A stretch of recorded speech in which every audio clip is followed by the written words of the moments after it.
एक राजा जिसका बहुत बड़ा राज्य था। कोई कमी नहीं थी, जो भी हुक्म करते वही हो जाता था। लेकिन राजा में एक आदत थी कि वह जो भी कोई थोड़ी सी गलती करता उसे तुरंत 10 बड़े खूंखार कुत्तों के सामने डालकर उसे कुत्तों से नुचवाता। राजा बड़े गुस्से वाला था। राजा की इस आदत से सभी परेशान थे। राजा का मंत्री भी राजा की इस आदत की आलोचना करता था। एक दिन उसी मंत्री से कोई गलती हो गई। राजा को गलती का पता चला तो राजा ने तुरंत हुक्म दिया कि जाओ, मंत्री को कुत्तों के सामने ले जाओ। मंत्री ने राजा से गलती मानी, माफी मांगी, लेकिन राजा ने कुछ नहीं सुना और कहा कि जो कह दिया सो कह दिया, और सिपाहियों से कहा ले जाओ कुत्तों के बाड़े में। मंत्री ने कहा ठीक है राजा जी, लेकिन मेरी आखिरी इच्छा तो मान लो। राजा ने कहा ठीक है, बताओ अपनी आखिरी इच्छा। मंत्री ने कहा मुझे 10 दिन की मोहलत दे दीजिए बस। राजा ने कहा ठीक है, 10 दिन की मोहलत दे देते हैं, लेकिन 11वें दिन सजा जरूर मिलेगी। मंत्री 10 दिन तक राजा के पास नहीं आया और 11वें दिन राजा के सामने पेश हो गया।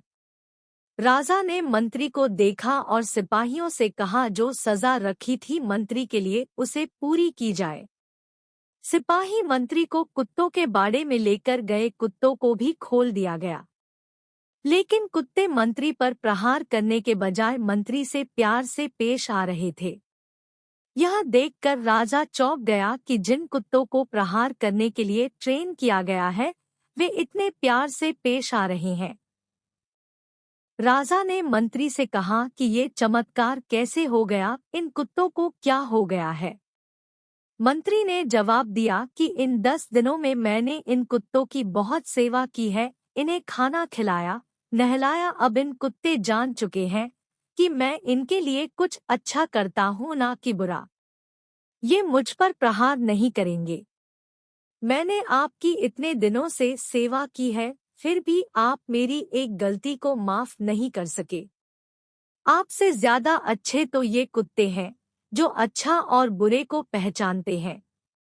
राजा यह सब देखकर बड़ा शर्मिंदा हुआ।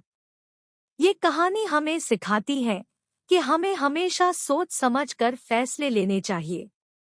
किसी की एक गलती को लेकर ही उसे जिंदगी भर के लिए सजा नहीं देनी चाहिए, बल्कि उसे माफ करने की हिम्मत रखनी चाहिए।